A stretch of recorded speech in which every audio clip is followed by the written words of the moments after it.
Hi, it's Joe here at Reds. I am casting the 7136 6-piece Sage Sonic two-handed rod.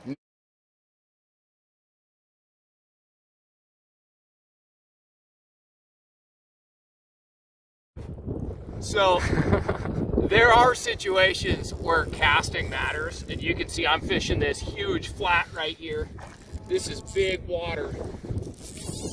There he goes, back out into the big water. Oh, come off!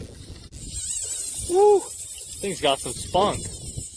But yeah, I am loving this 13.6 7-weight Sonic for this, man. It launches. It's kind of a dark day. I wish I could capture some of the casting on video a little bit better.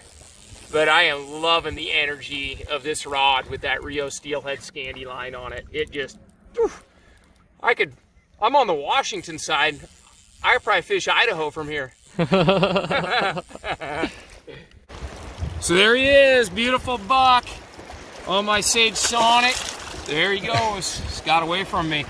On my Sage Sonic 7136 6-piece rod, like I said in the review, or maybe I haven't said it yet, I don't know how I'll edit this, but you would never know this is a 6-piece rod. This thing absolutely sends it.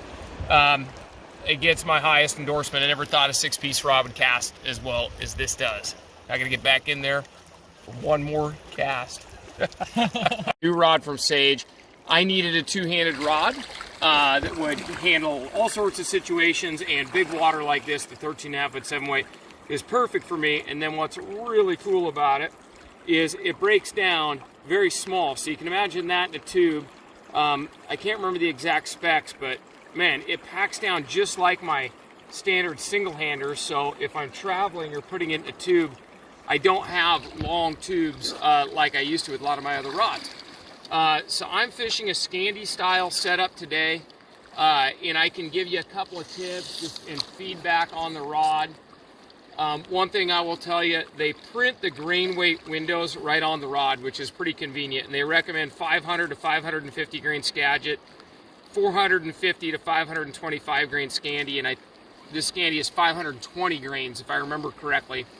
And when I fish a Scandinavian style head, it's a 31-foot head, which means I don't have to strip in nearly as far as I do when I'm casting my Skagit heads, but I'm still going to use a lot of traditional Skagit style casts, like snap tees and double Speys, even Perry pokes. I'm not always going to throw traditional Spey casts, which are a little bit more challenging and technical. So when it comes to the Scandi lines, I would go on the heavier side of that grain weight, and on the Skagit on this rod, because it's a 6-piece and there's a few more ferrules that's going to stiffen up the rod, I would go on the heavy side of that for the Skagit as well. But the rod is, as far as raw energy and performance goes, I'm about 4 hours into it, and I've got no issue throwing tight loops. In fact, we were in heavy wind just a little while ago, and it is nice having a pretty high performance rod on these bigger waters like this, so that I can tighten that loop up a little bit and beat the wind, which is really handy. So I think it's a fabulous choice for experienced Spey casters. It's probably not the most entry-level friendly rod, but you can tame it down a little bit by going a little heavier on the grain weight end of things, make it a little bit more flexible and softer to cast.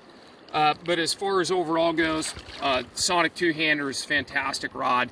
Just one last look, kind of a close-up at the fighting butt, reel seat, and the wraps are actually really well done. We'll just kind of end the video. I know that it's a little bit better seeing it in video because it feels a little bit more like real life, but it is a very nicely finished rod. But that's the Sonic two-hander from Sage. Fast action rod, and if you're nervous about the 6-piece, don't be. The thing absolutely casts like a dream. You would not have any idea that that's a 6-piece rod. It flexes in all the right spots.